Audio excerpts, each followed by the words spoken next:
This is Colorado Lake Drive. Behind it is Oregon 34, and then this leads to Colorado Lake. Right here, this is Owl Creek, which leads into Colorado Lake. I know that doesn't really accord. And every time I go by here, I look at this wetland and I think I might see something mysterious today or something interesting. But usually all I see is still water and just plants.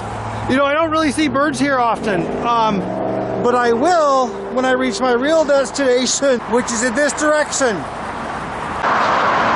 This is Riverside Drive, separating off from the highway. A little bit easier of a road to ride on. Goes all the way to Albany. I've taken it several times, but today I'm not going that far. So this is my destination today, Truax Island, part of the Willamette Greenway. And I've been here before, actually several times, but all is with a worse camera and not really at this time of year. So I'm going to go and see what's in there, and it looks like the road is still open, not covered with water. Looks like a lot of water, but not covered. It looked like, despite having some puddles, there's still several feet before the water would cover the road. And I've been here before when I couldn't even get this far, and this would have been under 3 feet of water. So again, this year's rainy, but only the normal amount of rain.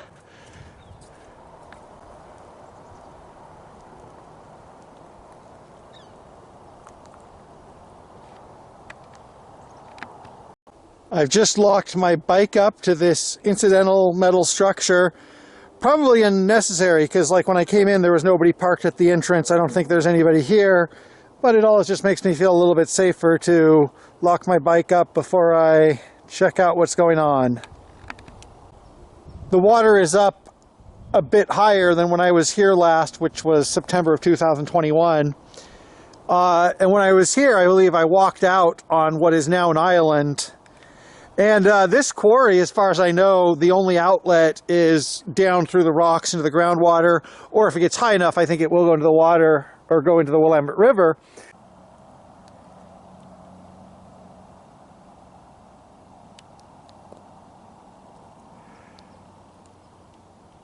One thing I've noticed, and I mentioned this when I was here the last time, not a lot of life on this water. I can't see any birds, and like I said about mallards, they're just totally happy, like sitting in a ditch somewhere. Earlier I actually did see somewhere over there a blue heron fly away, so it's not totally devoid of life, and I don't think there's anything toxic or poisonous. But even in January, like, you know, I would think I would be noticing something, but really not a lot of birds using this water, no amphibians, or fish, or insects, or mammals that I can see at this time. And often just because I'm not looking closely enough, but I also think that like a quarry like this, not a great natural habitat. So now I'm walking on this path, goes for a while, basically parallels the river and the quarry. The river on my right, the quarry on my left. And it doesn't really lead anywhere. It's just kind of like a path around Truax Island. But I'm going to be walking on it for a while. So when I've been here before, at the end of the water year, everything along here, this was a wadi or gully, you know, just covered with cobbles at the bottom. You could go and walk along it. Now it looks like it's under a few feet of water. I said earlier there wasn't a lot of water birds here. But there still are a lot of songbirds, probably gleaning grains or seeds out of the field. So they're still active, and still a lot of them around here. Also this, assuming a red-tailed hawk. I actually passed right by it. I noticed this, and I think that what this is here, this is a platform that's inviting ospreys to build a nest there, because they're going to do it anyway, so do it in a non-harmful way. I don't think the bird that flew off was an osprey, because I don't think there's ospreys at this time of year. I'll have to look at that later. Probably a red-tailed hawk. Could actually be a bald eagle or another type of eagle. I'll have to tell later.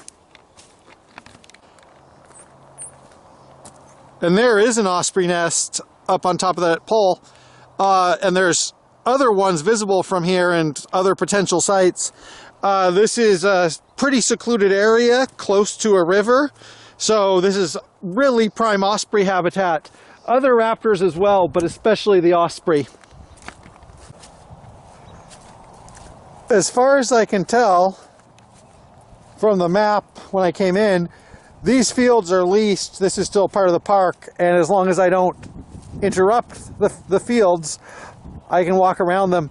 And from all I can tell, these seem to be some type of black or raspberry, definitely not grapes. The leaves aren't right, and the growing spot isn't right either. And I don't know if these are commercially grown or if this is like an OSU project or something. I don't know how you would get them out because, you know, there's not really a clear road, so I don't know how they would harvest them. But it does give me a clear path to walk around. This looks like an actual road, and it looks like in that direction it might head off, and there might be another way to get to Truax Island. Probably not a public road though, and I still hope that indeed this is part of the Truax Island. If not, I won't even upload this. There'll just be a big gap in it because I don't want to make a record of myself getting into trouble.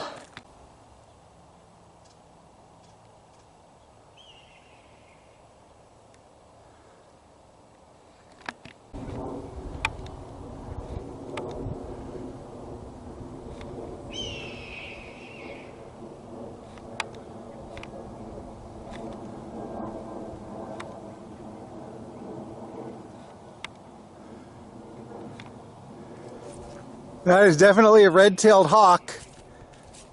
They have a more piercing call than other raptors. And in fact, in movies, a lot of times they'll overdub a bald eagle with the sound of a red-tailed hawk, because the real sound of a bald eagle is actually pretty squawky from what I've heard, from what I've been informed of.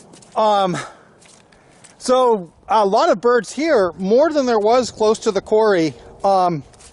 And I don't know exactly what the ecosystem is. That red-tailed hawk could be hunting on other birds, could be hunting on mammals, amphibians, many different things. There's probably a pretty diverse ecosystem here. So here it does look like this road or path or something continues for a while and then ends. And that might be going to parts of the Truax Island that are more accessible from the Greenway, from the Willamette River Greenway, for boaters going down the river. And I have been down to the river off to the left at times. Might not be really easy or pleasant this time of year to go and tramp through the mud. If there is an easy access, I'll go and see if there's anything along the river. Otherwise, I'm going to continue in this direction. Well, that was a lot easier than I thought. It was just a couple minutes later. Although notice here, I can't really go down to the river. Looks like the bank is pretty sharp there. And across there, that's the place that I accidentally discovered in October of 2021. Didn't know where I was, made a little sociological essay about it. And right now the Willamette is high and full of sediment, and there's not people rafting the river right now. So I'm not quite sure what this is. This looks like there's some irrigation works. But this here looks like this also could be some type of boat ramp or landing dock, maybe no longer in use. I don't know, maybe at one time they shipped things down the river. Maybe they still do. And then also over here, it's not super obvious, but that looks like that there is a raccoon track, and that there's some raccoon tracks there. This would be a common place you would find raccoons. And also right here, or maybe not right here, I had some white-tailed deer tracks. There they are, well, presumably right white-tailed or mule deer tracks. Pretty distinctive. So I think, and there's also people tracks here, so something's going on here. Not sure what it is.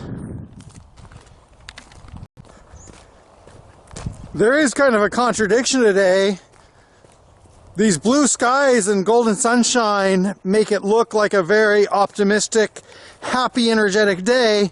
Then you look at these trees, they're still kind of drab and dead. I mean, it is still January, and I'm enjoying the day, but yeah, like places like this, when these trees are full of leaves and the sunlight is coming through the leaves, even more beautiful, I promise. Not that there's anything wrong with winter. I enjoy the winter. It's part of the natural cycle. And also, sometimes having the short days makes me more motivated to go out and enjoy them while I can. And for certain things like cycling, you know, it was a little rainy and cold today, but cycling today is easier than it would be in July because I'm not going to get overheated. Well, I'm back on the trail, getting close to the quarry and the entrance and exit. And I'd like to stay longer, and despite it being sunny and clear, it's still getting light pretty early. Tomorrow will actually be 5 p.m. day. The day sunset is at 5 p.m. So, you know, it was a nice visit, and I wish I could stay here longer, but, you know, days don't last forever.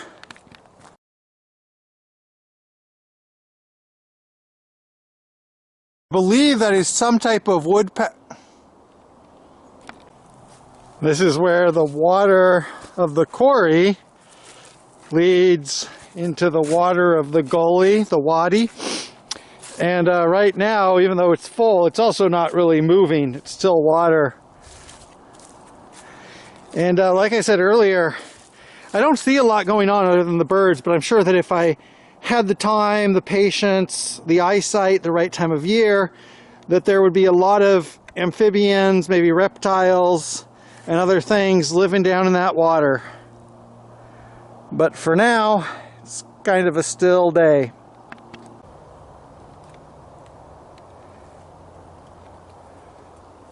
I'm not too far from where my bicycle is. About time to go home. There's a little bunch of woods here. And usually I'm a lover of forests, enjoy them, even if they're not classically pretty. This one feels kind of like gnarly. Feels like the old forest maybe next to the Shire or something like that. And that was kind of accentuated. I accidentally touched these. And I don't know what this is, but this is some type of fungus. It doesn't look like any type of jelly fungus I'm familiar with, but that's what it has to be. So there is, you know, just kind of a sinister air. I don't even know if I want to say sinister. You know, next to this old abandoned quarry with this wood full of gnarly trees. Obviously not too sinister because it's still interesting to look at. But yeah, that might be one reason that this is not a heavily visited place. It's kind of obscure to get to. And inside of it, you know, this was taken from basically industrial land. And so it's kind of scraps of lands that are, you know, reforming, renewing. But it's not really a vibrant place full of a classically beautiful forest. Not that I mind, but I had a good visit, but it is time to get home. One last surprise before leaving the park. That's a killdeer. And I don't really think I've seen a killdeer here before. And mostly when I see killdeer, they're in cultivated fields like 2 weeks ago. This one also has worse camouflage.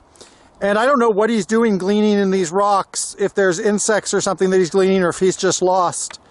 Seems to be doing okay though. We'll now have some confirmation, approximate park boundary, and then within that agricultural field. So yes, all of the time I was walking around, I was within the park boundary. So today, well, first, notice that there's still nobody here. So I had all of that park totally to myself all day. This park is kind of a hidden gem because it, you know, it's not advertised as a park. And then the other thing is actually, so secret of today, my SD card is almost full and I'm going to replace it anyway. So I figured might as well get all the footage I want, you know, on the SD card. So I was a little bit more, you know, liberal with taking footage today, but hopefully it's interesting. Especially, you know, it's like January, and sometimes I'll come back to a place and it's hard for me to believe what it was like at another time of year. So, you know, I got a really complete view, took a lot of footage. You know, and it's January, and I'm still getting out and having a fun time. But now, time to bicycle home this way. 2 more days. I'm just outside of Corvallis in Lynn County, about to cross the bridge.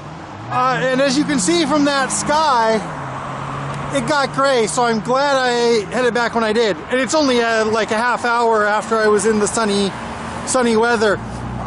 So I was kind of tempted to stay there longer, but now I'm glad I'm heading back when I did. Now I'm glad that I headed back when I did. And also that's like the thing is that even in January in Oregon, we can have like some sunny weather, but it's usually just a temptation. It's an oasis, a mirage. Because this is more normal, and it'll be about 6 weeks before I get daylight during the day, a lot of daylight during the day, and then it stays light later. So glad I headed back when I did, and now I'm just gonna cross these bridges, or this bridge. Gonna cross this bridge and make myself some dinner. And I'm out of battery.